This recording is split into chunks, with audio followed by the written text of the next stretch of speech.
సురేష్ గారు వీరి ఎక్స్పీరియన్స్ తో ఎంతో మంది రైతులకి సలహాలు ఇస్తూ ఉంటారు. లాస్ట్ ఇయర్ కూడా ఏం లేదు, ఆ, ఈ సంవత్సరమే. అంత ముందు ఎప్పుడు ఈ సంవత్సరం అయినా కానీ స్టార్టింగ్ ఎక్కువ నల్లి తామర పురుగు బెడద ఎక్కువగా ఉండటం వల్ల దాని గురించి మందులు ఎక్కువగా కొట్టేవాళ్ళు.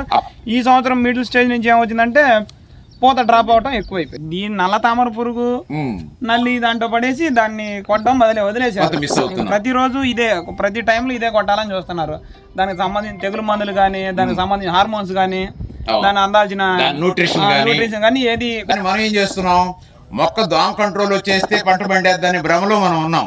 కానీ ఆ టయానికి మొక్క ఏం కోరుకుంటుంది, భూమి నుంచి దాని అవసరాలు తీరట్లేదు, పైనుంచి మనం ఏమి ఇవ్వాలి, ఏ టైంలో ఏది ఇవ్వాలనే దాంట్లో ఎప్పుడైతే మనం దృష్టి పెట్టమో ఆటోమేటిక్గా జరగాల్సిన నష్టం జరిగిపోతుంది.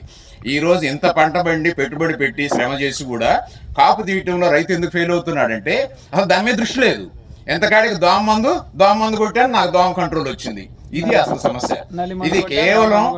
ఇది కేవలం ఏంటంటే ఆ దోమ అనే భయంతో వీటిని కొంచెం మిస్ అవ్వటమే, వేరే ఏం లేదు. అవగాహన ఉంది, అవగాహన లేదంటే అంటే లేదు. అది పెద్ద భయం అయ్యేసరికి దీన్ని మర్చిపోతున్నాడు రైతు.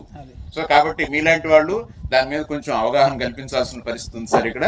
సో టోటల్ ఓవరాల్ గా మనం ఫీల్డ్స్ చూస్తే అంతా కూడా ఫీల్డ్ చాలా యూనిఫామ్ గా ఉంది. సో ఇక్కడ